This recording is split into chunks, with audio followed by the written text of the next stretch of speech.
Hello everyone, in this video, I will show you how to integrate Instagram shopping on Shopify. First, go to the Shopify website and make sure you log into your account. Now, from the left-hand menu, click on Add Apps. Then, click on the Shopify App Store to open the App Marketplace. In the search bar, type Instagram Shopping and press Enter. Now, scroll down and check the apps available. Look for one like Facebook and Instagram by Shopify. It supports both platforms.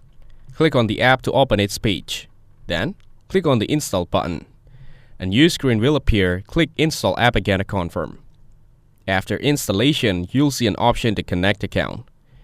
Click on that, and now you'll need to enter your email and password to log in and link your Instagram business account. Once connected, Shopify will guide you through the rest of the setup, including linking your Facebook Business Manager if required and verifying your store. After setup, your Shopify products will be available to tag in Instagram posts and stories.